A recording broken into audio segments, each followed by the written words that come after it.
গাছের ভিতরে অটোমেটিক দাউ দাউ করে আগুন জ্বলে গেছে। সুপ্রিয় দর্শক শ্রোতা, বঙ্গ নিউজে আপনাদের সবাইকে স্বাগতম। আজকে একটা বিশেষ সংবাদ আপনাদের সামনে উপস্থাপন করতে যাচ্ছি।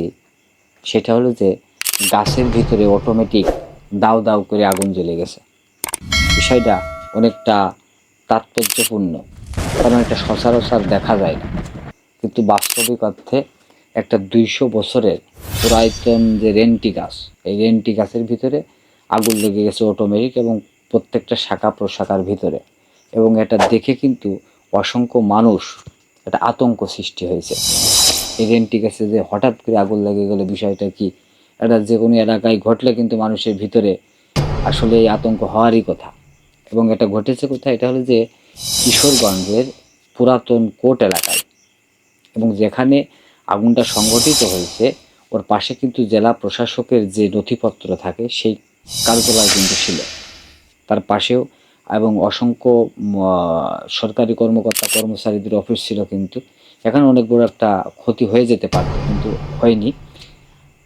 এটা আগুনটা লাগার ফলে কি হয়েছে, ওখানে যে সরকারি কর্মকর্তা কর্মচারী ছিল, এলাকার সাধারণ স্থানীয় যে লোকজন ছিল, তাদের ভিতরে কিন্তু একটা মারাত্মক ভীতির সৃষ্টি হয়েছে। এই ভীতিটার সৃষ্টি হওয়ার ফলে কিন্তু ওখানে তাৎক্ষণিক যে লোক ছিল, তাৎক্ষণিক লোকেরা কিন্তু ফায়ার সার্ভিসকে খবর দিয়েছে। ফায়ার সার্ভিস খবর দেওয়ার পরে ফায়ার সার্ভিস কিন্তু দ্রুত ওখানে পৌঁছায় তাদের ইউনিট নিয়ে, এবং আধা ঘন্টা চেষ্টা করার পরে কিন্তু আগুনটা নিয়ন্ত্রণে আসে। বিষয়টা বোঝেন, আধা ঘন্টা সময় নিয়েছে কিন্তু এই আগুন নিয়ন্ত্রণে আনতে। তাহলে আগুনটা কিন্তু স্বাভাবিক কোনো আগুন ছিল না। এবং এটা অবাস্তব একটা বিষয় যে গাছের এর ভিতর থেকে কিন্তু দাউ দাউ করে আগুন বের হচ্ছে। তখন তো আগুনটা লাগলো কিভাবে?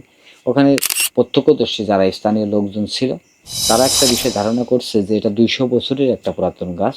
এই গাছটা একরকম খড়ি হয়ে গেছিলো, কিন্তু সমস্ত কিছু শুকায় গেছিল, এবং এর সাথে অসংখ্য কাণ্ড ছিল যেটা পরগাছা তার সাথে যুক্ত ছিল, এবং পরগাছাগুলা কিন্তু শুকায় গেছিল।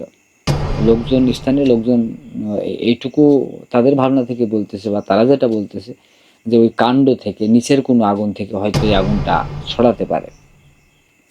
আবার এর বাইরেও আমার নিজের জানা, আমার নিজের এলাকায় আমি এরকম একটা ঘটনা দেখছিলাম যে শ্মশানের বট গাছের ভিতর দিয়ে এরকম দাউ দাউ করে ধোঁয়া বের হচ্ছে। তা ধোঁয়াটা যখন বের হচ্ছে, এলাকার মানুষের কিন্তু এই সমস্ত বিষয় এটা ব্যাপক কৌতূহল, মানে বিস্ময়কর একটা বিষয় যে গাছের ভিতর দিয়ে ধোঁয়া বের হচ্ছে।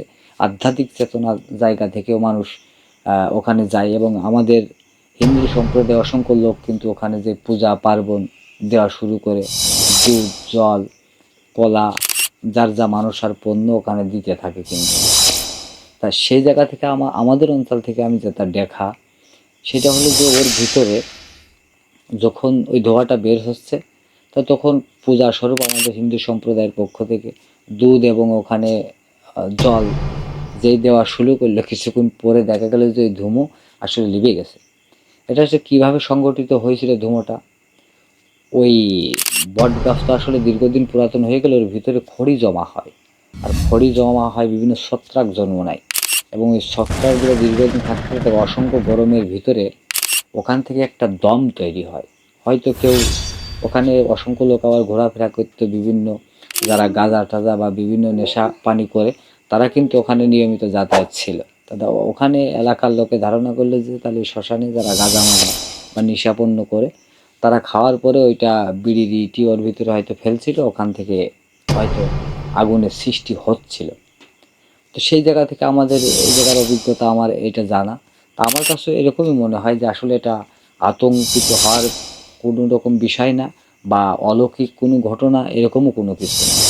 যেরকম আমাদের এই যে আগ্নেয়গিরি বিভিন্ন দেশে হট করে মাটি ফুটে আগুনের লাভা বের হয়, আসলে এটা দীর্ঘদিন মাটির তলে একটা দম সৃষ্টি হওয়ার ফলে ওখানে একটা আগ্নেয়গিরির সৃষ্টি হয়। সেইরূপ যেরকম আপনার মাঝে মাঝে বনেও কিন্তু আগুন লাগে। তো এই সেম যে একটা দম যখন একটা জায়গা সৃষ্টি হয়, এবং ওই দমটা যখন বাইরে বের হতে না পারে, তখন ওটা আসলে বিস্ফোরিত হয়ে আগুনের রূপ নেয়, কখনো ধোঁয়ায় রূপ নেয়। এরকমভাবে আর কি প্রকৃতি তার নিজের নিয়মে চলে। তা যে ঘটনাটা ঘটেছে আসলে এটা অনেকে অলৌকিক ব্যাখ্যা দিলেও আসলে এটা অলৌকিক কোনো বিষয় না, এটা হলো যে আমাদের সমাজ এবং প্রকৃতির একটা নিয়ম বলা চলে।